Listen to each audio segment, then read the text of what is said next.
이것을 결국은 설명하기 위해서 세 번째가 직분론이 자연스럽게 이어지는 것이죠. 이렇게 직분론에서 1장 24절에서 2장 5절까지 직분론을 말하면서 바울이 이 복음을 해서 일하는 이 디아코노스가 뭐냐? 섬긴다는 게 뭐냐 하는 것을 말을 해요. 그래서 1장 23절 끝에 나 바울은 이 복음의 일꾼이 되었다 이렇게 말하고 25절에는 내가 교회의 일꾼이 되었다 이렇게 말하죠. 그래서 앞뒤에 일꾼 되었다는 말이 두 번 나와요. 23절 끝에 그리고 25절 처음에 내가 복음의 일꾼 되었다 또 내가 교회의 일꾼 되었다. 일꾼에 대한 직분에 대한 이야기가 이제 그 다음 단락을 차지하게 되는 것입니다.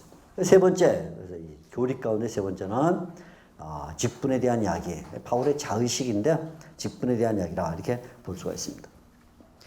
바울은 교회와 자신이 어떤 관계가 있는가 하는 것을 설명을 합니다. 어떤 관계가 있는가. 그래서 23절, 24절 이렇게 시작해. 나는 이제 그래. 이제란 말은 이 일꾼된 자기의 현재, 지금 일꾼된 이 실존에 대한 이야기를 해보겠다. 그런 말이죠. 이 단락에는 사도 바울의 자의식이 강하게 표출이 되고 있습니다. 그래서 골로새서에 바울의 이름이 세 번 나와요. 1장 1절 맨 처음에 당연히 그리스도 예수의 사도 바울 이렇게 말하고 그 다음에 지금 여기 23절 바울 이렇게 말하고 또 4장 18절에도 바울 이렇게 세 번 나옵니다. 그러니까 그만큼 바울이 골로새서에서 자기 이름을 이렇게 잘 언급 안 하는 바울이 세 번이나 언급했다는 것은 그만큼 자의식이 강하게 나타나고 있다는 것이죠. 두 가지를 말해요. 하나는 교회를 위하여 어떤 수고를 하고 있는가 하는 것이 24절에서 29절 1장 끝까지 나옵니다. 그래서 첫째는 이 중에 교회를 위한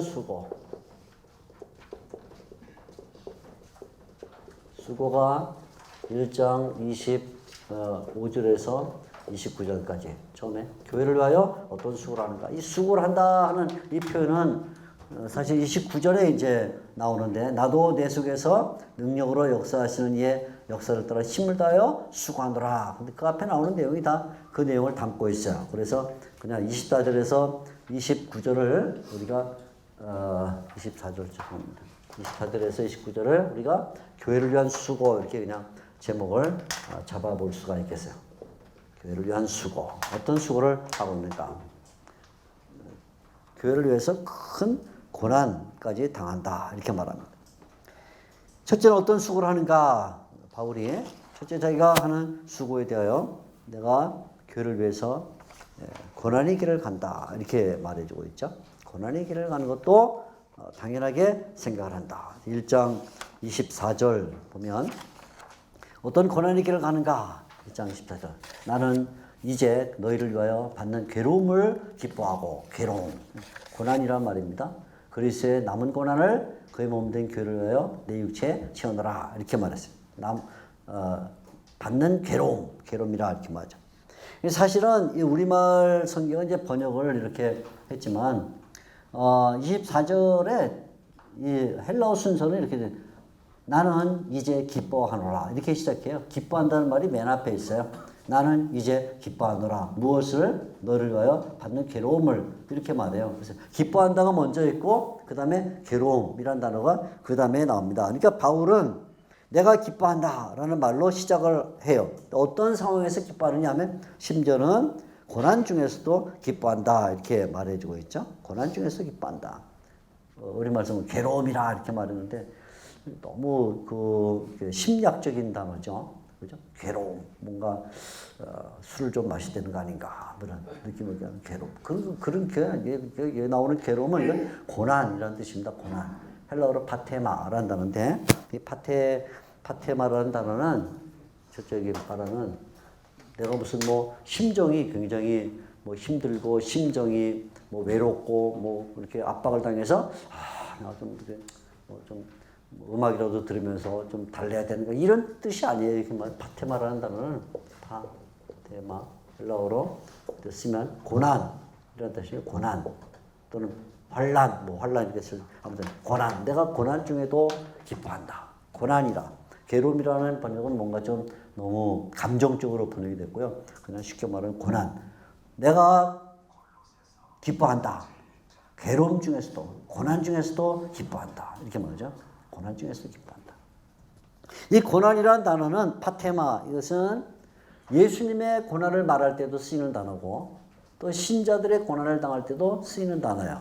그러니까 이 고난이라는 단어, 파테마라는 단어는 헬라 용법으로는 다 씁니다. 그리스도가 받는 고난할 때도 쓰이고 신자들이 세상에서 믿음 때문에 당하는 고난할 때도 씁니다.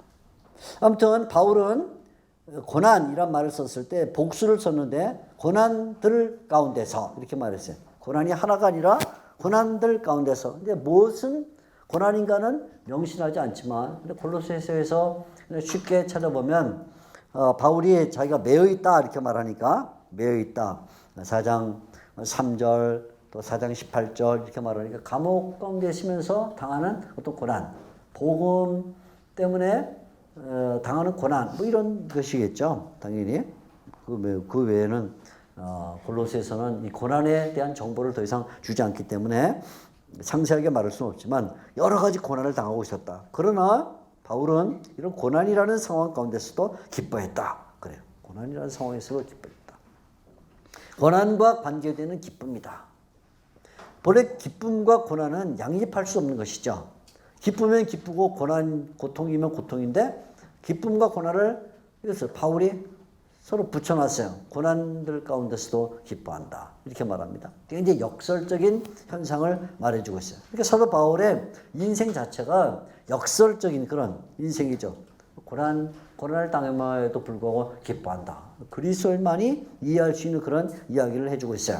고난 가운데서도 기뻐한다.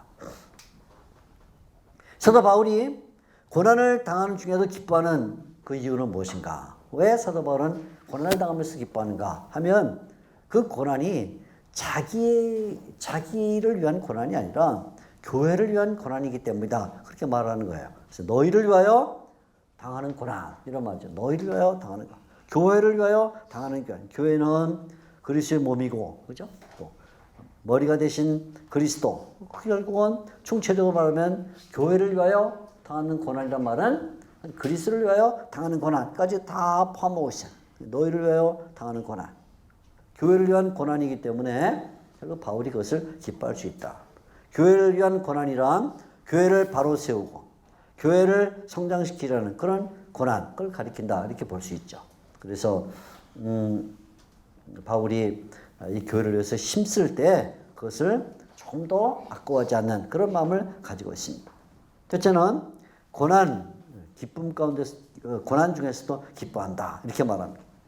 그래서 이 고난을 기뻐하는 것, 그게 뭐냐? 그것을 좀 더 설명하면서 바울은 그리스도의 남은 고난을 내 몸에 지운다. 이렇게 말했어요. 자, 이게 이제 좀 설명을 좀 해야 될 부분입니다. 그리스도의 남은 고난을 이렇게 말했는데, 자, 먼저 이 구절은 두 가지를 잘 이해를 해야만 됩니다. 두 가지. 그리스도의 남은 고난이라고 말할 때, 첫째는 그리스도의 고난이라는 표현을 잘 이해해야 돼요. 그리스도의 고난. 많은 사람들이 오해를 하는 큰 부분이기 때문에 이 단어 우리말로 그냥 합니다. 그리스도의 남은 고난이라고 썼을 때 처음에 먼저 우리가 주목해야 되는 그리스도의 고난이라는 이 단어예요. 고난. 첫째, 그리스도의 고난. 그리스도의 고난이 무엇인가? 그리스도의 고난. 이 고난이란 말은 이 앞에 나오는 고난이라는 단어와 다른 단어를 썼어요. 이 단어는. 그러니까 앞에 이 고난은 제가 아까 얘기했죠. 이것은 예수님이 당한 고난을 말할 때도 쓰인 단어다. 이렇게 말했어요. 예수님의 고난도 이 단어를 쓰고 또 어떤 때는 신자들이 당하는 신자들의 고난도 이 단어를 쓴다. 이렇게 말했어요. 근데 이 단어, 그리스의 고난이라는 이 단어는 헬라어로는 틀립시스라는 그때 써야만 됩니다. 혹시 헬라어를 잘 모르시는 분들은 이해하세요? 어떻게 쓰냐면 플러스면 틀립시스 우리말로 이렇게 발음대로 이렇게 할 수 있게 얘는 우리말로 그때 이렇게 쓰면 파테마 얘는 틀립시스 이렇게 쓸 수 있는데 틀립시스 이 단어는 신약성경에서 신약성경 전체처럼 이 단어는 예수님의 고난을 사용한다는 한 번도 사용되지 않아요. 언제나 신자들이 당하는 고난, 교회가 당하는 고난 말을 말해요. 이 단어는 예수님의 고난을 말하는 데도 쓰이지만 이 단어는 언제나 이것은 신자의 고난 또는 교회의 고난을 말할 때만 쓰인다. 이걸 주의해야 돼요. 그러니까 이 드립시라는 단어는 그리스도가 당한 고난 이게 아니에요. 그러니까 이 말은 예수님이 십자가를 당하신 고난, 예수님이 채찍질 당할 때 당한 고난 그걸 말하는 게 아니라 이것은 이 단어 자체가 신자들이 당하는 고난을 말한다. 그러니까 이것은 예수님이 당한 고난 이렇게 번역할 수가 없어요.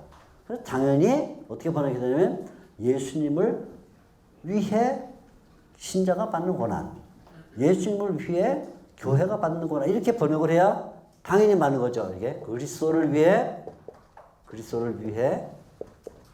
신자 또는 교회가 받는 고난 이렇게 번역해야 당연히 받는 고난. 그러니까 이건 예수님이 당한 고난이 아니라 신자와 교회가 예수님 때문에 받는 고난. 그러니까 여기 그리스도의라는 이 단어는 그래서 그리스도가라고 이렇게 주어로 번역하면 안 되고 그리스도가라고 주어로 번역하면 안 되고 목적으로 그리스도를 위해 이렇게 목적으로 번역해야 된다.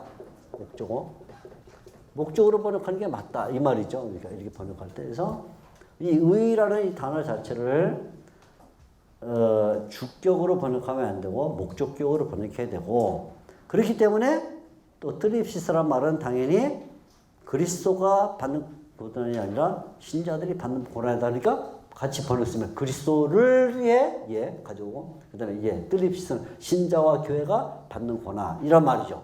그러니까 여기 지금 바울이 말하는 내가 그리스도의 고난을 내 육체에 채운다 하고 말할 때 그리스도가 받은 고난을 채우는 게 아니라 내가 그 그리스도를 위해서 받는 고난을 내가 받아야 될 고난을 채운다. 그런 말입니다. 그래서 두 번째는 남은이라는 말을 잘 이해해야 돼요. 그래서 둘째 남은이라는 게 뭐냐? 그리스도의 남은 고난. 이 그리스도의 남은 고난이라는 말은 당연히 그리스도의 고난이 아니니까 그리스도가 남겨둔 고난이라고 보면 안 되는 거죠. 그죠? 그리스도가 남겨둔 고난. 예수님이 고난을 당하셨는데 겟세마네에서 당하신 고난 아직도 좀 더 고난을 받으셔야 돼. 빌라도에게 채찍을 받으셨는데 예수님이 그거 갖고는 안 돼. 더 받으셔야 돼. 십자가에서 죽으셨는데 그거 갖고는 아직 통증이 다 안 돼서 좀 더 받으셔야 돼. 그래서 예수님을 계속 더 고난받게 하는 게 뭐냐면 카톨릭이에요. 카톨릭은 계속 예수님이 고난을 받아야 돼. 그래서 뭐해? 성찬식 할 때 떡을 입에다 넣고 씹으면 예수님이 내 입속에서 고난을 받는 거예요. 그게 화채설이에요. 화채설의 요점은 떡이 내 입속에 들어와서 예수님의 몸으로 변한다는 것도 들어있지만 그보다 더 심각한 건 뭐냐면 내가 그 예수님의 몸을 씹어서 예수님이 계속 고난을 받아야 된다고요. 그러니까 카톨릭은 언제나 예수님이 십자가에 달려 있어야 돼. 항상 십자가에 달려 있어요. 예수님이 언제나. 그죠? 예수님 뭐 했어요? 부활하고 승천해서 십자가에 안 계셔. 그런데도 카톨릭은 계속 달고 있어야 돼. 로마 교황청, 베드로 성당. 처음 만나는 미켈란젤로의 피에타를 만나요. 피에타 뭐죠? 마리아가 죽은 예수님을 무릎에 안고 있는 모습이에요. 무릎에.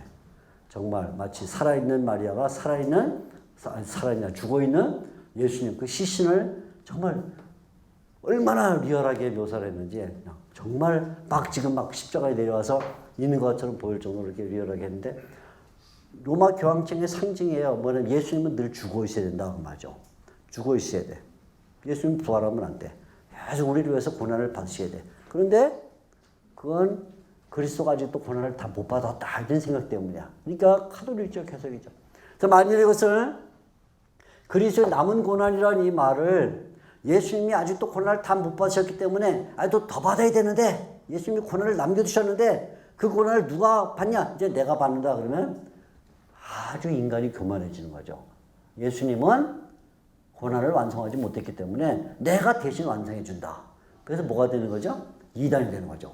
그러니까 이걸 그렇게 해석하면 안 된다고 봐요. 이것은 그리스도를 위해서 신자가 받는 고난을 남았다 하는 말은 뭐냐면 이건 아직 바울이 예수님이 당하신 그 고난에 이를 정도로 나는 그런 고난을 받은 적이 없다. 비록 감옥에 들어있고 맹수와 싸우고 무슨 뭐 채찍질 당하고 바울이 고린도후서에서 말한 것처럼 두 번이나 여러 가지 고난을 당했어도 그 고난을 아무리 예수님과 비교해봐도 예수님의 고난에는 늘 뭐냐? 바울이 미흡하다. 바울이 미흡하다. 도달하지 못했다. 바울이 아직도 그 예수님의 고난에 도달하려면 멀었다. 그래서 예수님이 당하신 고난이라는 것은 예수님의 고난은 그건 최대의 고난이에요. 최대의 고난. 완성된 고난이기 때문에 바울이 이 역사상에서 아무리 고난을 당해도 이 고난에는 바울이 도달할 수가 없다는 거예요. 그래서 나는 주님을 위해서 아직도 이 고난의 길을 가고 있다. 그게 뭐냐면 수고한다. 29절 내가 힘을 다하여 수고한다. 또 2장 1절에 얼마나 힘쓰는지 너희가 알기를 원한다. 이렇게 말해주고 있는 거죠. 그러니까 이 표현을 여러분들이 혹시 무슨 강단이나 이런 쓸 때 특별히 순환절, 뭐 고난주간 이럴 때 이 구절 나 그리스도의 남은 고난 이렇게 설교 제목을 그리스도의 남은 고난 은혜는 되죠. 그래서 뭐라고 설교하냐면 여러분 주님이 당하신 고난은 아직도 남아 있습니다. 우리가 이 고난을 동참합시다. 우리가 채워야 됩니다. 말하는 순간 두 가지 오류를 저지른다. 첫째는 예수님이 완성자가 아니다. 그죠? 완성자. 둘째는 뭐야? 내가 그걸 완성하니까 내가 주님을 대신하겠다라는 두 가지 오류를 저지르는 거예요. 많은 분들이 이 골로새서 1장 24절 설교할 때 거의 99.9% 순도 있게 다 오류 가운데 빠지죠. 오류의 순도예요. 오류의 순도. 카톨릭 신학자들은 그렇게 해석하기를 좋아해요. 지금도 이 단어를 그렇게 해석하기를. 그러나 우리는 그렇게 해석하면 안 되죠. 그래서 실제로 예수님이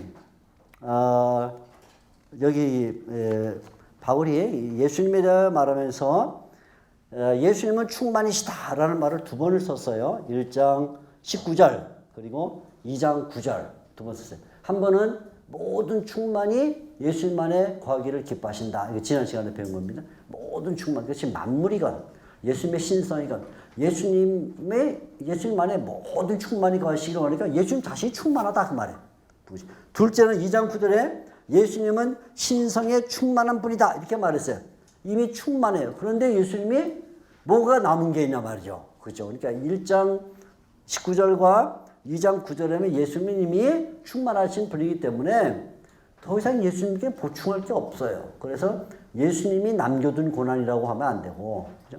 예수님의 고난은 이미 충분했고, 단지 우리가 아무리 교회에서 열심히 일하고 고난을 받는다고 해도 우리는 그 고난에 도달할 수 없다. 그래서 내가 그런 겸손함과 그런 낮아짐을 가지고 계속해서 교회에 일꾼되고 또 복음에 일꾼됐다 이렇게 말합니다. 그래서 고난에 미달했기 때문에 바울이 뭐하냐?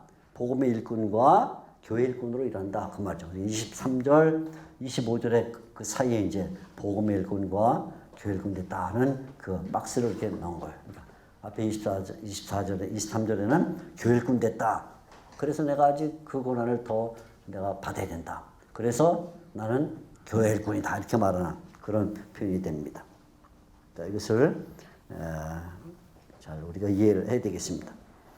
그런데 바울은 뭐라고 하면 이 고난을 자기의 육체에 채운다 이렇게 말해요. 채운다. 24절 끝에 내 육체에 채우노라. 채운다는 말은 우리말 성경은 그냥 채운다 이렇게 번역을 했는데 본래는 채우고 또 채운다 이런 뜻입니다. 채우고 또 채운다. 헬라어로는 채우고 또 채운다. 그래서 채운다는 말 속에 반복해서 다시 채운다라는 이런 그 접두어가 두 개가 붙어 있어요. 채우고 또 채운다. 이 말, 그러니까 바울이 자기가 주님을 위해서 주님의 고난은 완성된 것이고 나는 그 고난에 아직도 미흡하기 때문에 바울이 계속 뭐 하냐면 주님의 교회를 위해서 미흡해. 그래서 이 미흡하기 때문에 주님의 교회를 위해서 이 고난을 계속해서 재차 다시 계속해서 일을 해나간다 하고 이렇게 말하고 있습니다. 그러니까 바울은 아직도 한 번도 주님이 십자가에서 당하신 것 같은 고난에 아직도 도달하지 못했다. 나는 계속 주님의 교회를 위해서 일함으로써 이 고난에 나는 간다. 그 말이에요. 채운다. 다시 채우고 또 채우고 나는 계속한다. 이런 말이죠. 그래서 이 말 속에는 바울의 고난이란 점진적이고 또 반복적이다 하는 말이 들어있어요. 이걸 어디에 채우냐? 나의 육체에 채운다. 그렇게 말합니다. 마치 예수님께서 하나님과 인간 사이에 격리된 그 원수됨을 화목하기 위해서 육체를 사용하신 것처럼 앞에 사도 바울도 자기의 육체를 사용해서 이 고난의 길을 간다. 이렇게 말하죠. 예수님께서 자신의 육체를 도구로 사용하시듯이 바울도 자신의 육체를 도구로 사용한다. 이렇게 말해주고 있습니다. 계속해서 이 길을 간다. 사도 바울은 교회가 예수님의 몸이다. 앞에서 이렇게 말했는데 또 예수님이 교회의 머리다. 이렇게 말하기 때문에 이 교회를 위해서라면 너희를 위하여 교회를 위해서라면 계속해서 고난의 길을 가는 것을 그렇게 싫어하지 않는다. 그런 말입니다. 교회가 예수님의 몸이고 또 예수님이 교회의 머리인 이상 사도 바울은 이 교회를 한순간도 가볍게 보지 않고 계속간다. 그런 말이죠. 자신의 육체를 사용하는 것을 피하지 않는다. 얼마든지 교회를 위해서 또 주님을 위해서 자신의 육체를 피곤하게 할 또 지치게 할 그럴 각오를 가지고 있다. 그렇게 말해주고 있습니다. 지나갈 말인데 언젠가 아주 오래전에 제가 우리 학교 1회 졸업생인 양영학 선교사님이 그 홍콩 애진교회 목회하실 때 그분이 중국 선교하면서 아직 이제 주계장막이 거치지 않았을 때 홍콩에 거점을 잡고 이제 중국 신천이죠? 신천 쪽으로 이렇게 들어가서 복음을 전하고 있을 때 홍콩에다가 한인들을 위해서도 교회를 세웠어요. 그게 이제 애진교회. 그러면서 동시에 거기에 중국 사람들, 홍콩 사람들도 와서 예배를 드려서 애진교회 안에 한국인 교회와 중국인 교회 이렇게 있었는데 언젠가 한번 저에게 집회를 해달라고 해서 제가 가서 부흥사경을 했어요. 제가 그래도 부흥사경이기도 합니다. 이래봬도 부흥사경을 했는데 그 사모님 이제 제가 옛날부터 잘하는 분이라 밥 먹다가 문득 이렇게 질문했어요. 저한테. 목사님, 도대체 성령으로 충만한 게 뭐예요? 이렇게 저한테 질문했어요. 그런 질문이 제일 어렵거든요. 그죠? 성령으로 충만한 게 뭐냐? 그걸 뭐 그저 밥 먹다 말고 다 접고 성경책 꺼내세요. 뭐 자 봅시다. 이럴 수도 없잖아요. 그죠? 제가 이렇게 대답을 했습니다. 성령으로 충만하다는 것은 교회를 위해서 피곤해지는 것이다. 이렇게 말했어요. 그분이 그 말이 정말 맞다. 정말 맞다. 교회를 위해서 피곤해지지 않은 사람을 성령으로 충만하다고 할 수가 없다. 그렇게 대답을 했습니다. 이 구절을 읽으면 늘 바울의 그 심정이 생각이 나요. 이렇게 보면 주님의 교회를 위해서 수고한다. 힘을 다하여 수고한다. 29절. 또 2장 1절 얼마나 힘쓰는지 너희가 알기를 원한다 하고 말할 때 바울은 교회를 위해서 그 고난을 자기 몸에 치울 것을 생각하는 그런 사람이다. 바울의 교회에 대한 그 마음을 우리가 읽어볼 수가 있습니다. 자, 그 엑스코러스는 좀 넘어가고요. 그 다음에 두 번째는 교회 일꾼 됐다. 첫째는 바울이 그리스도의 고난을 채우는 고난의 일꾼이다. 이렇게 말하고는 두 번째는 교회 일꾼 됐다. 1장 25절에 이렇게 말합니다. 나는 그것의 일꾼 되었다. 이렇게 말할 때 복음의 일꾼 또는 교회 일꾼 되었다. 이 말인데요. 교회 일꾼이 되었다는 그것은 이제 바울이 굉장히 강하게 설명을 해주고 있습니다. 자신이 어떻게 교회 일꾼이 됐는가? 그것을 먼저 설명합니다. 어떻게 교회 일꾼이 됐는가? 디아코노스 어떻게 됐는가? 25절 말하기를 우리말 성경에 이렇게 됐습니다. 내가 교회 일꾼 된 것은 하나님이 너희를 위하여 내게 주신 직분을 따라 직분을 따라 하나님의 말씀을 이루려 합니다. 이렇게 했습니다. 직분을 따라. 옛날 개혁판에는 하나님의 경륜을 따라 이렇게 되어 있었어요.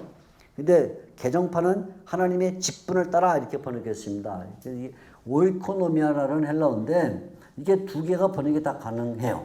두 개가 번역이 가능한데 아마 개혁 개정판이 내게 주신 직분을 따라 이렇게 직분이라고 번역한 것은 23절의 복음의 일꾼 또 24절의 교회 일꾼이라는 이 단어를 염두에 두고 아마 이렇게 번역한 게 아닌가 이렇게 생각합니다. 그러나 제 개인적인 생각으로는 개혁판의 경륜이란 말이 더 좋겠다 이렇게 생각합니다. 경륜이라는 말은 좀 어려운 말인데 풀었으면 구속의 역사 또는 구속의 계획 뭐 이런 말이에요. 구속의 계획. 하나님이 영원한 세계에서 세워놓은 그 구속의 계획, 경륜, 구속사 뭐 이렇게 볼 수 있죠. 하나님께서 바울을 일꾼 삼은 것은 그것은 벌써 영혼 가운데 하나님이 정해놓으신 그런 법도다. 그런 일이다. 이런 뜻으로 말하고 있는 것으로 보는 게 좋아요. 그러니까 바울이 일꾼된 것은 자기가 다메섹 가는 길에 비로소 부름받은 게 아니라 바울이 갈라디아서에서 설명한 것처럼 비로소 다메섹으로 가다가 예수님이 나타나셔서 말해서 그때 된 게 아니라 어머니의 태중에서 부름을 받았다. 그리고는 때때로 바울이 자신의 사도 직분을 말할 때 그것은 하나님의 뜻을 따라 이렇게 말할 때 그것은 벌써 하나님의 뜻, 영원한 세계까지 소급해 가는 거거든요. 그러니까 여기도 이 오이코노미아라는 이 경륜이라는 단어는 구속의 계획 또는 하나님께서 영원한 가운데서 세워놓으신 어떤 결정 그것이다 이렇게 볼 수 있어요. 오이코스라는 말하고 노미아라는 말이 합해져서 청지기 사명 뭐 이런 뜻이 됩니다. 집을 관리하는 법 뭐 이런 뜻인데 하나님이 세상을 한 집으로 생각하시고 그에 대한 법도를 세워놓으셨다. 그러면 구속의 어떤 경륜이죠. 구속의 경륜. 그러니까 바울이 교회 일꾼 된 것은 사사로운 감정이나 결단에 의하여 되어진 것이 아니다. 내가 한번 신학교 한번 가볼까? 목사 될까? 에이, 목사 되면 나중에 무슨 혜택이 있지? 그럼 괜히 나만 손해보는 거 아니야? 뭐 이래갖고 내가 따져보니까 그래도 목회하는 게 나한테 뭔가 보람되겠다 해서 온 게 아니다 그 말이에요. 이게 하나님께서 나에게 그런 감정이 있을 수도 있고 내가 그런 결단을 내리기도 한 그런 역사의 과정이 나에게 있을 수 있지만 결국은 따져보면 그 뿌리가 어디냐면 하나님의 경륜의 것이다. 그 말이죠. 바울이 교회 일꾼 된 것은 그냥 개인적인 감정이나 개인적인 결단에 의한 것이 아니라 하나님의 경륜이 작용했다.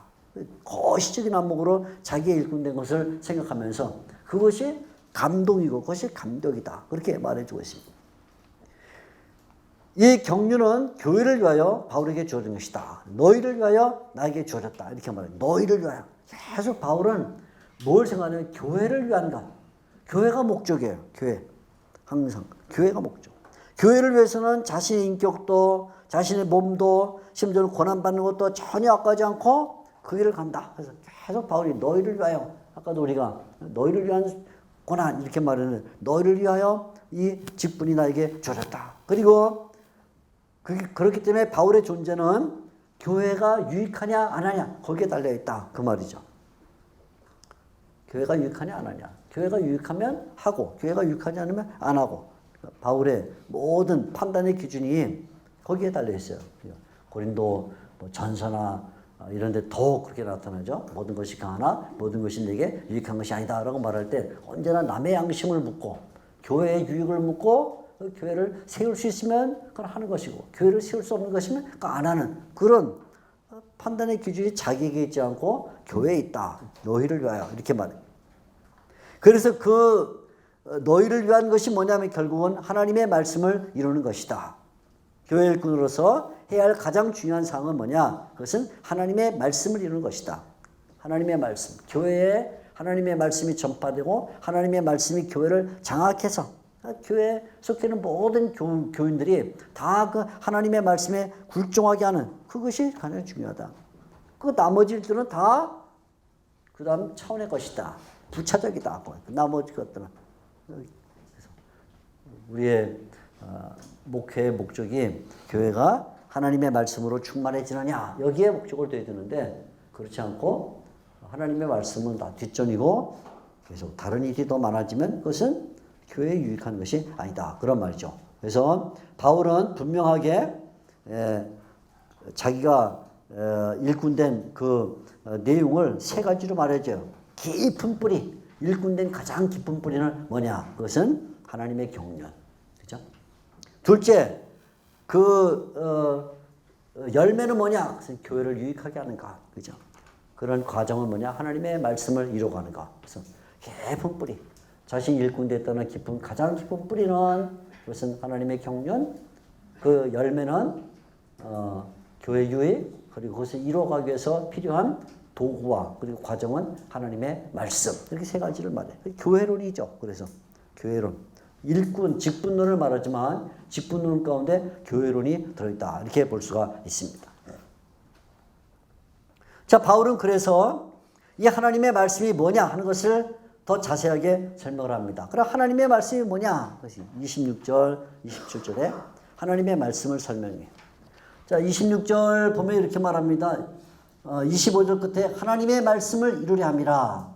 이 비밀은 그런데 사실은 하나님의 말씀 곧 이 비밀은 이런 말입니다. 그래서 여기도 제가 골로새서 읽을 때 이 동격을 늘 염두에 둬야 된다는데 이제 곧 신학적으로 아주 중요한 문제를 하나 다루게 되겠지만 동격입니다. 하나님의 말씀 곧 비밀입니다. 곧 비밀. 이 하나님의 말씀이 뭐냐? 그것이 비밀이다. 이 말이죠. 하나님의 말씀이 비밀이다.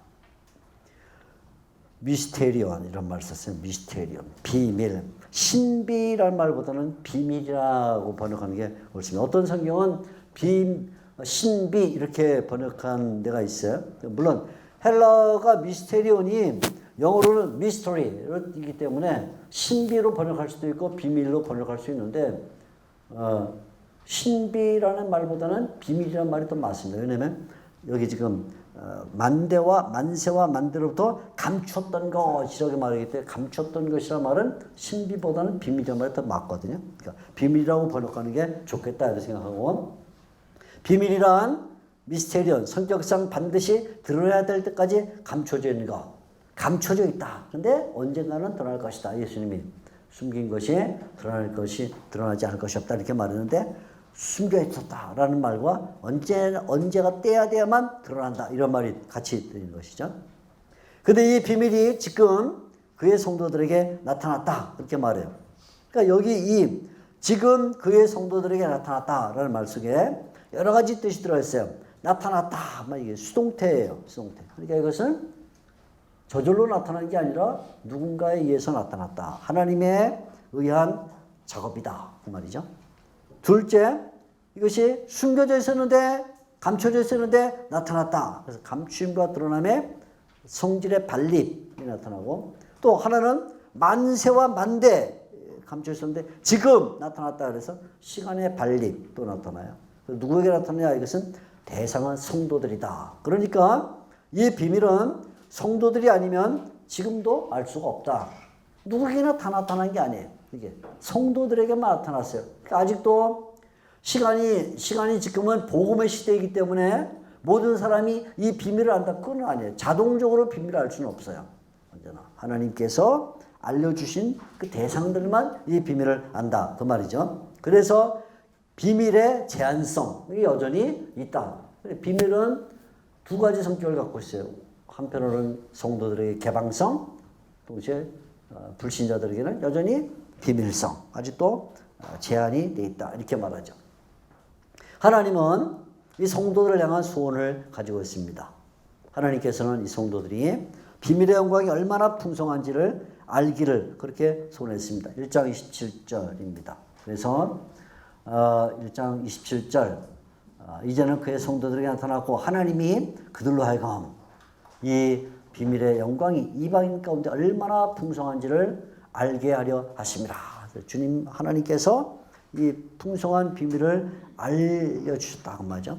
그래서 비밀은 시간적으로는 오랫동안 감춰졌던 것인데 또 공간적으로는 이방인들 가운데 알려진 것이다. 이렇게 말해서 시간적으로는 오랫동안 감췄을 정도로 풍성하고 두 번째는 공간적으로는 이방인들이 알 정도로 풍성하다. 그래서 시대가 변하고 또 내용이 대상이 확장이 됐다. 이방인들도 이제 알게 됐다는 거죠.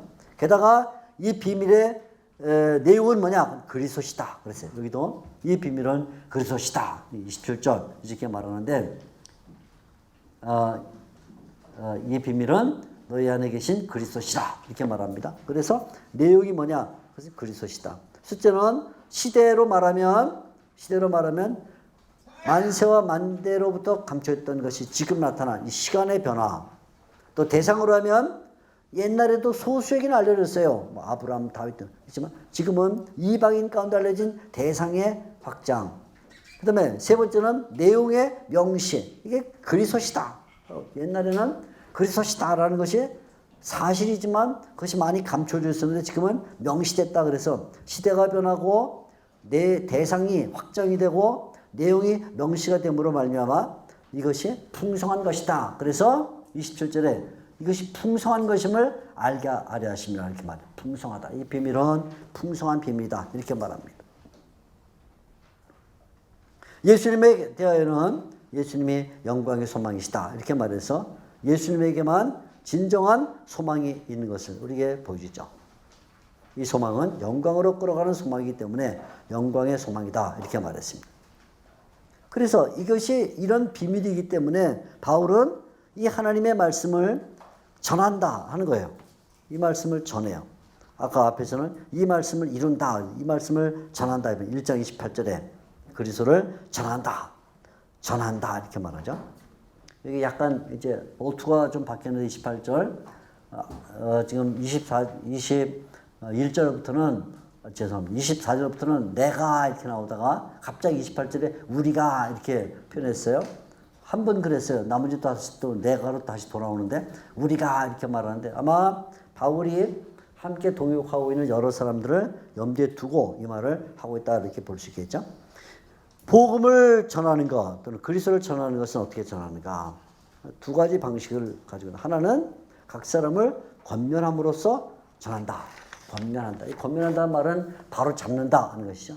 복음을 전한다는 말에는 반드시 그릇된 것을 바로 잡는다라는 일이 있어야만 된다.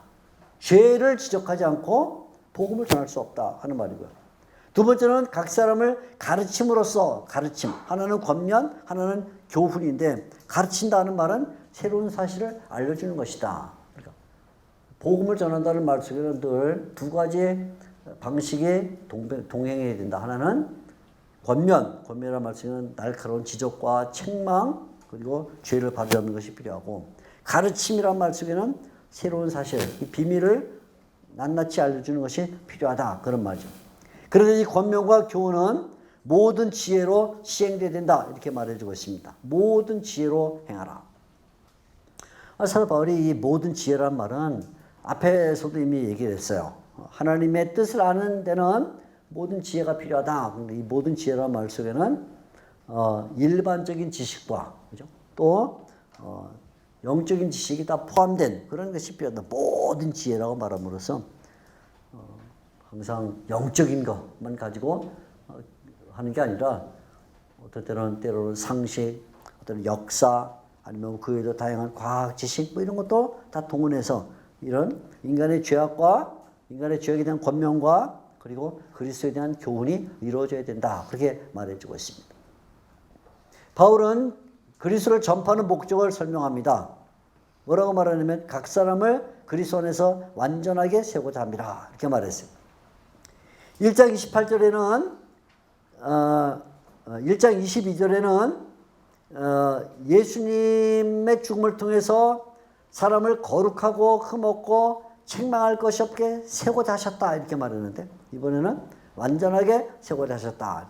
세운다라는 말이 똑같아요. 헬라어로는 똑같습니다. 그러니까 완전하게 세운다라는 말은 22절의 도움을 받으면 거룩하고 흠없고 책망할 것이 없게 세우는 것 이렇게 볼 수가 있겠죠. 완전하게 세운다. 그래서 본래는 불완전하기에 짝이 없는 인간이지만 예수님에 대한 복음을 받음으로 말미암아 완전하게 된다. 그래서 그리스도 안에서 이 완전함에 도달할 수 있다. 이런 가능성을 열어주고 있습니다. 사도 바울은 이 일을 위해서 수고한다 이렇게 말합니다. 자, 이 일을 위해서 수고한다. 이게 우리말 성경이 28절에 3번 각 사람이란 말이 나오는데요. 우리가 그를 전파해 각 사람을 권하고 모든 지혜로 각 사람을 가르치고 각 사람을 그리스도 안에서 완전한 자로 세우라. 각 사람을, 이 각이라는 단어가 헬라어로는 파스라는 단어인데 이게 뜻이 두 가지가 있어요. 이게 각 사람, 그래서 한 명 한 명 한 명이라는 뜻이 될 수 있고 또 하나는 모든이라는 뜻이 될 수 있어요. 이게 이제 초보 문법에서는 파스라는 이 헬라어가 단수와 사용되면 파스. 헬라어가 단수와 사용되면 그거는 영어로 하면 each라는 뜻이 되고 each. 복수와 사용되면 이것은 every라는 뜻이 된다. 뭐 이렇게 이제 가르쳐요. 제가 언제 얘기했죠? 문법은 초보 때는 그렇게 가르쳐야 된다. 그죠? 초보 때는. 근데 초보 문법이 모든 문법을 커버하는 건 아니야. 그러니까 실제로 이제 그렇게 많이 사용되지만 사실은 그냥 넓게 사용될 때는 이 두 가지가 다 포함돼요. 그러니까 여기에는 이 각 사람이라고 말할 때 이 말이 한 사람 한 사람은 이런 뜻도 되고 또 모든 사람을 이런 뜻도 돼요. 복음을 듣는 모든 사람을 다 그렇게 만든다는 뜻도 되고 복음을 듣는 사람이 하나하나가 이렇게 변한다는 어떤 인디비두얼한 그런 내용도 들어있지만 실제로 또 코퍼레이트한 어떤 전체적인 그런 내용도 들어있어요. 그러니까 너무 이 구절을 가지고 설교하는 분들이 각 사람을 권한다 그랬으니까 한 명 한 명을 일개 격파해야 된다 너무 이러지는 마세요. 약간 문제가 생겨요. 그렇다고 뭐 은혜 안 받을 건 아니지만 억지로 은혜 받게 할 수는 없는 거거든요. 그러니까 중요한 거는 아무튼 사람에게 변화가 온다. 사람이라 그랬으니까. 근데 이 사람에게 변화가 오는데 그 변화는 권면과 교훈 이런 두 가지 방식을 가지고 온다. 뭐 이런 그래서 그 결과가 결국 완전하게 세우고자 합니다. 뭐 이 정도로 가야 되지. 너무 그 세밀하게 하게 되면 오히려 해석에 문제가 생길 수가 있습니다. 자, 바울은 이를 위하여 수고한다 이렇게 말했어요. 두 가지 말로 말합니다. 하나는 수고한다. 또 하나는 그리고 애쓴다 이렇게 말했는데 수고한다라는 말과 애쓴다 겹쳐 말했습니다. 힘을 다하여 수고하더라. 힘을 다하여 수고한다. 힘을 다한다라는 말과 수고한다 이렇게 말했어요. 바울이 이 복음을 전하기 위해서 얼마나 애를 쓰고 있는가 하는 것을 보여주고 있죠. 여기에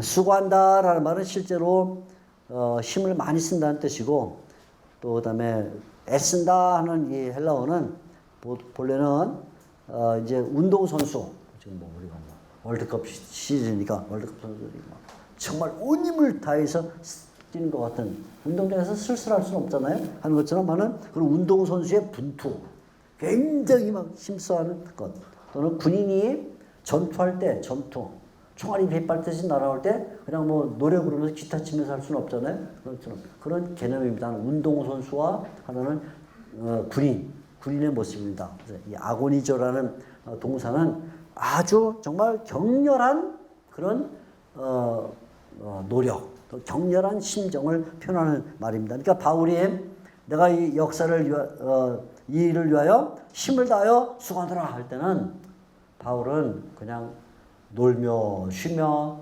하다 말다 이런 적이 없다는 거야. 정말 자기 인생을 다 거기에 몰아넣어서 그것은 최대 강력.